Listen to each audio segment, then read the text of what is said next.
ada wali yang hebat menandingi Faqih Muqaddam. Loh, bagaimana Habib?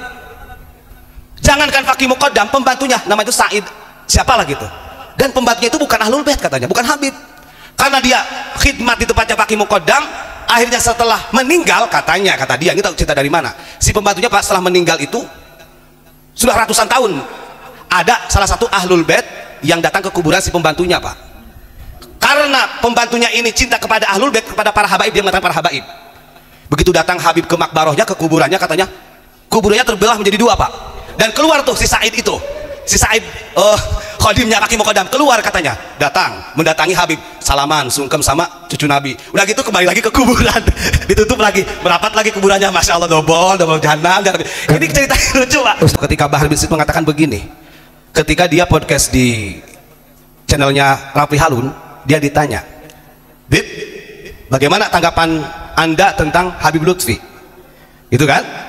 Bahar bin Smith mengatakan, oh, beliau adalah seorang orang alim, ketua Jamiah Thariqah sedunia, orang ketua sufi sedunia, kata Habib Bahar. Bahkan sampai sekarang belum pernah ada yang menggantikan beliau sebagai ketua Jatman, gitu kan.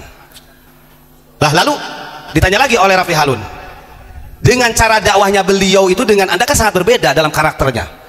Oh tidak, kata Bahar, kata Bahar bin Smith itu sama, ibarat begini katanya, kalau diisahkan seperti 5 tambah 5 10, 2 tambah 8 10, gitu Pak.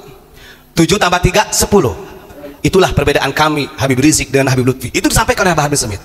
Kalau orang cerdas memahami narasi seperti itu, berarti mau yang halus ataupun yang kasar, ini punya tujuan yang sama.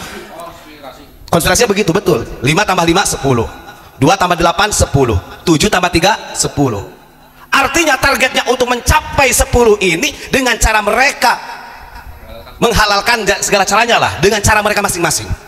Makanya kita bisa melihat dari rekam jejaknya mereka, coba lihat gitu ya.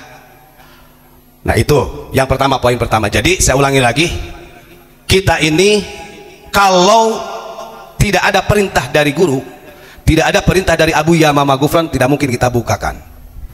Karena status kita ini di sini adalah santri, kan begitu. Artinya mengikuti jejaknya guru. Andai kata seru Abu Yamamah Ghufran mengatakan berhenti, ya kita berhenti. Itu catatan satu ya. Makanya saya sering pernah mengatakan begini, kalau saya nggak takut, kenapa? Karena di kanan saya pusat bahasanya. Karena di belakang layar ada guru. Kalau ada apa-apa tetap guru saya akan bertanggung jawab dengan apa yang saya sampaikan. Itu catat. Itu ya. Yang kedua, poin yang kedua, kenapa di dalam polemik nasab ini banyak orang-orang non-muslim yang sangat antusias? Ini kalau kita observasi dengan masyarakat yang berbeda agama, itu sangat banyak sekali, walaupun bukan orang muslim, tapi juga mendukung perjuangan orang-orang yang sedang berjuang sekarang ini, masalah habaib. Kenapa? Karena bagi kacamata orang-orang non-muslim dari zaman nubuwah, sahabat, tabi'in sampai kepada para aulia, orang muslim ini punya jiwa futuah, Pak. Artinya rasa kepeduliannya antar manusia walaupun berbeda agama ini sangat dikuatkan. Loh, bagaimana tidak? Nabi Muhammad SAW itu bukan orang yang membentuk agama Islam. Beliau mengatakan di dalam firman Al-Quran, agama yang dibawa oleh Nabi Muhammad ini adalah agama millata Ibrahim. Artinya meneruskan, menyempurnakan agamanya yang dibawa oleh Nabi Ibrahim. Nah, kadang-kadang orang ini tidak membaca sejarah Nabi Ibrahim. Kalau kita mau sadar dengan bangsa Indonesia, saya kira hanya bangsa Indonesia lah yang mampu melaksanakan millata Ibrahim sesuai dengan ajaran baginda Rasulullah SAW. Tadi disinggung oleh Gus Ilyas mengenai tentang masalah pentingnya mendoakan Papua, pentingnya mendoakan rakyat-rakyat, dan itu tanpa pilih kasih, karena ini adalah millata Ibrahim, ajarannya Nabi Ibrahim alaihissalam. Ustaz Tubat, apa yang dilakukan oleh Abuya sebagai ulama untuk mendoakan bagian daripada rakyat Indonesia, TNI dan Polri, itu kewajiban kan? Kewajiban. Terus netizen ada yang ngomong, mbok sekalian datang ke Papua. Lah ini sebenarnya netizen ini punya otak enggak? Menyampaikan hal tersebut, berpikir enggak? Jangan-jangan, yo kalau saya lihat komen-komennya dia sering ngomong masalah narkoba, jangan-jangan dia penjual narkoba. Kenapa komennya saja tidak terarah? Ulama menyampaikan dan mendoakan, yang berjuang TNI dan Polri. Jangan tukang bakul rujak disuruh bikin martabak, nggak jadi. Paham enggak? Nah ini yang perlu dipahami. Alhamdulillah malam hari ini netizen itu kok nggak muncul. Saya kangen banget gitu. Bisa dilanjut Ustaz Tubat? Baik, ini masih poin yang kedua ya, tentang ajaran ulama, sehingga orang-orang non muslim itu sangat antusias dengan agama Islam yang dulu ya, bukan dengan radikal sekarang ini. Kenapa?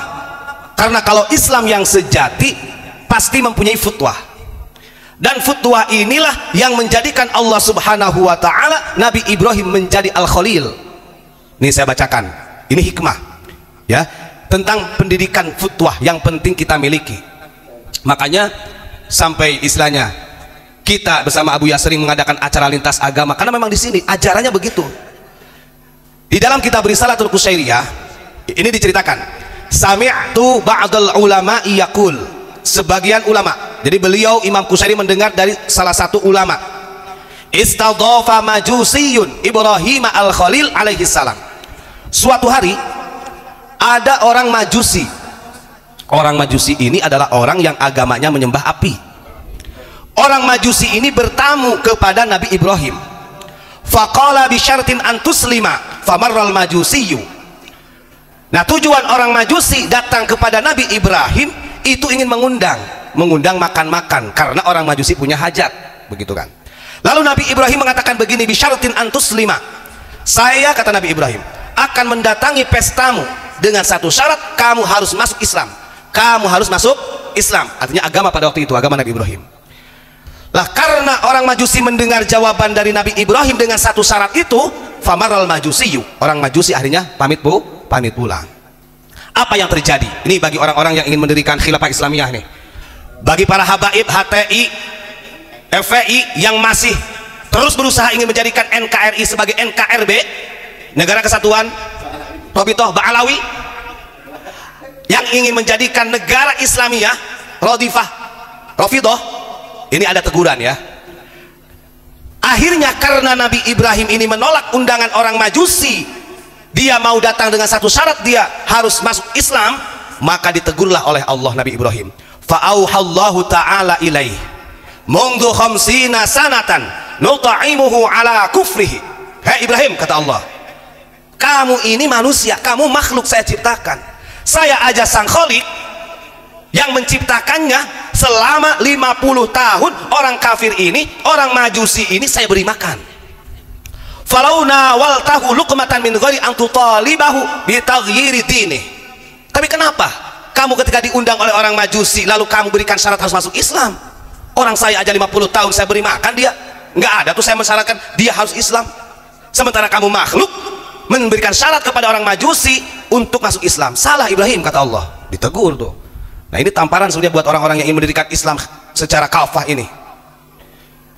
Akhirnya famadha Ibrahim alaihi salam ala atharihi, wa bergegas hatta adrakahu.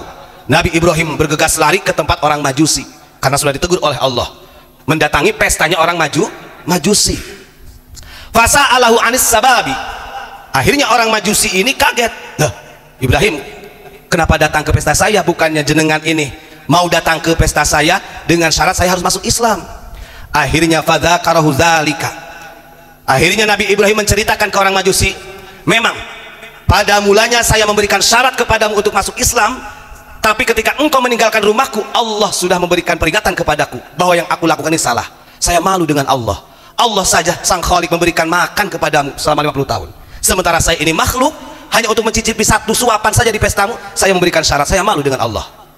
Akhirnya fa aslamal majusi, dengan izin Allah, hidayah Allah, orang Majusi masuk Islam pada waktu itu juga. Loh, ini kok ada habaib masih kekeh ingin mendirikan negara Islam secara kafah, gak malu dengan ajaran Nabi Ibrahim. Orang Nabi Muhammad sendiri aja meneruskan jejaknya millata Ibrahim. Ini ayat Al-Quran loh. Tidak tuh kanjeng Nabi ketika di Madinah, hei semua orang Madinah harus masuk Islam, kan tidak. Tidak tuh kanjeng Nabi memaksa orang-orang Bani Quraidah yang Yahudi, orang Majusi, orang Nasrani, harus ikut agamaku, tidak.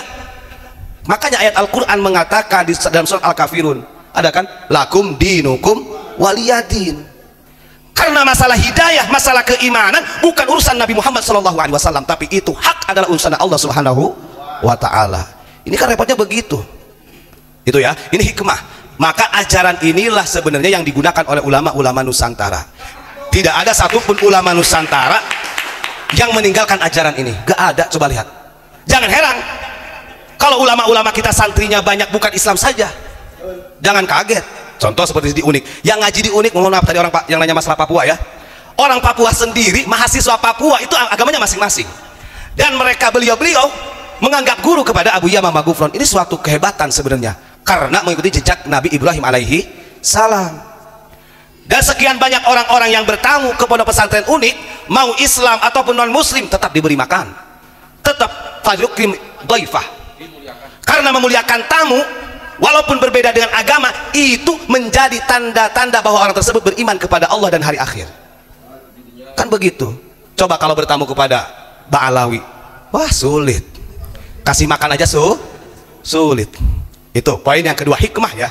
Yang ketiga, saya ingat apa yang disampaikan oleh Nabi Muhammad SAW yang dinukil oleh Al-Imam Ghazali di dalam kitab Ihya. Ketika Al-Ustadz Abdul Mujib mengatakan alaihim la'natullah, kemudian Gus Ilyas mengatakan ahlun nar, betul saja. Ada juga sahabat-sahabat yang mengatakan jahannam. Ingat, kalimat-kalimat yang disampaikan oleh rekan-rekan ini bukan penghinaan. Dan kalau merasa terhina berarti ya iya begitu. Tapi itu adalah kata yang pas bagi orang-orang yang suka berbohong mengatasnamakan baginda Rasulullah SAW. Artinya Gus, kalau di BAP ya andai kata wah ini Gus Ilyas kemudian mengatakan Habib Ahlun Nar, Pak Mujib laknatullah, kalau di BAP kita gampang karena mereka sampai dini hari belum terverifikasi sebagai nasab Rasulullah, gennya Yahudi. Maka kata Nabi Muhammad dalam hadis muttafaq alaih, ingat kalau muttafaq alaih ini dari kutubus sittah sepakat. Ngerti gak muhibin kutubus sittah?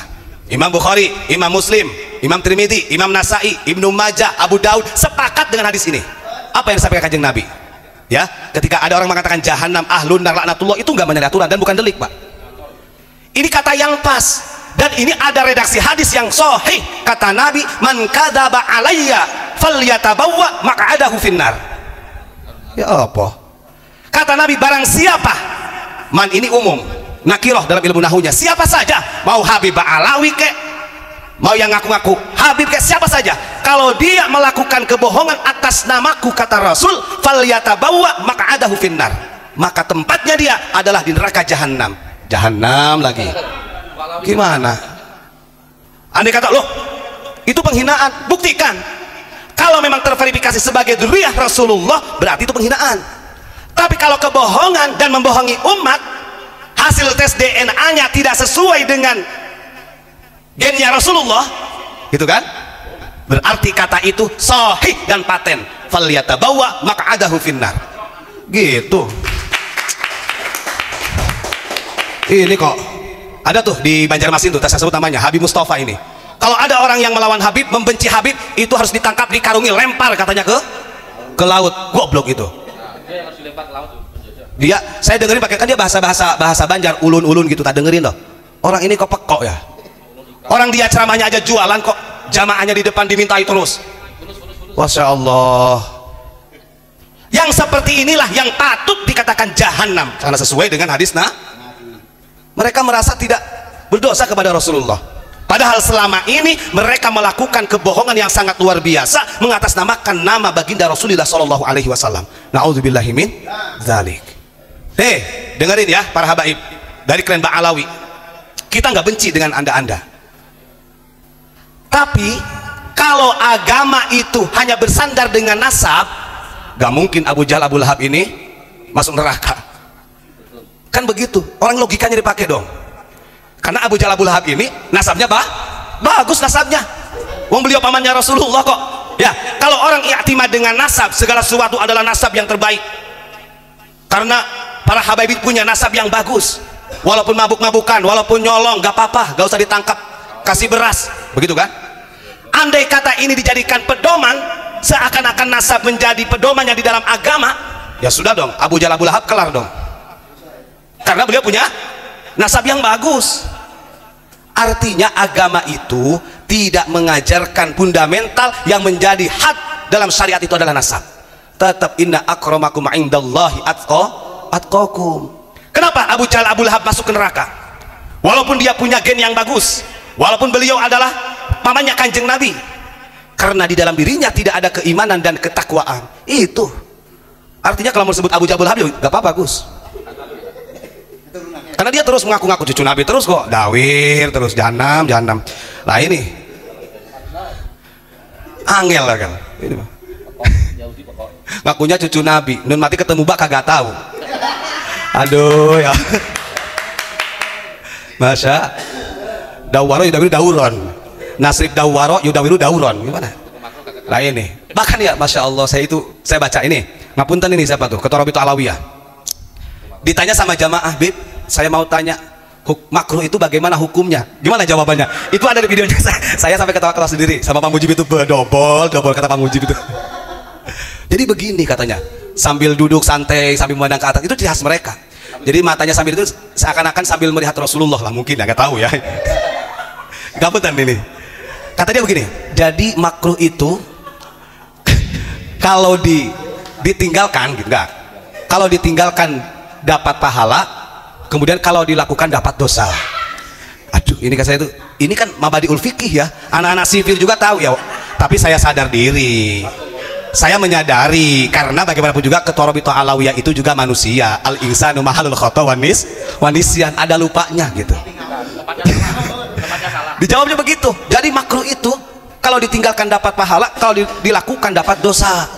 Masya Allah, kita maklumi ya, kita maklumi karena walaupun dia tetap mengaku dzurriyyah Rasul, juga manusia biasa. Al insanu minal khata'i wan nisyan, gitu. Mahalul khata' wan nisyan. Manusia ini tempatnya lupa dan salah, kan begitu. Ada lagi yang lucu lagi nih, si Ali Jindan ini. Ini tak gampang ya. Ali Jindan mengatakan begini. Dia begini, gak ada wali yang hebat menandingi Faqih Muqaddam. Loh, bagaimana Bib? Jangankan Faqih Muqaddam, pembantunya nama itu Said siapalah gitu. Dan pembantunya itu bukan Ahlul Bait katanya, bukan Habib. Karena dia khidmat di tempatnya Faqih Muqaddam, akhirnya setelah meninggal, katanya, kata dia, kita cerita dari mana, si pembantunya pas setelah meninggal itu sudah ratusan tahun, ada salah satu Ahlul Bait yang datang ke kuburan si pembantunya, Pak. Karena pembantunya ini cinta kepada Ahlul Bait, kepada para habaib, dia mengatakan para habaib. Begitu datang Habib ke makbarohnya, ke kuburannya, katanya kuburannya terbelah menjadi dua, Pak. Dan keluar tuh si Said itu, si Said khodimnya Faqih Muqaddam, keluar katanya, mendatangi Habib, salaman, sungkem sama cucu Nabi. Udah gitu kembali lagi ke kuburan, ditutup lagi, merapat lagi kuburannya. Masya Allah, double jahanam. Ini cerita lucu, Pak. Doktrin ini ya, Masya Allah ya, jangan seperti itulah. Kalau saya tunjukkan dengan akhlak lah. Artinya untuk menjunjung tinggi Faqih Muqaddam supaya melebihi daripada Tuan Abdul Qadir Jailani, sampai mengarang cerita pembantunya Faqih Muqaddam karena cinta kepada para habaib, seratusan tahun sudah dikubur, kuburannya bisa terbuka karena ada Habib yang ziarah, keluar uluk salam, suntangan dengan Habib. Setelah itu turun lagi ke kuburan. Oh iya benar, sundel bolong. Ini aduh, kata saya itu, ini imajinasinya, ini fiksi namanya, imajinasi tentang sundel bolong. Artinya umat jangan dibodohin kayak gitu ya. Aduh, ingat, kalau seperti itu lagi-lagi mereka mengatakan kami adalah para habaib yang mempunyai darah Rasulullah sebagai Ahlul Bait. Ingat kata Nabi, man kadzaba alayya falyatabawwa maq'adahu finnar. Karena mereka sudah melakukan kebohongan atas namaku, kata Nabi, atas nama Nabi Muhammad SAW, falyatabawwa maq'adahu finnar, maka tempat yang pas bagi mereka adalah jahanam. Itu hadis Nabi ya. Masya Allah.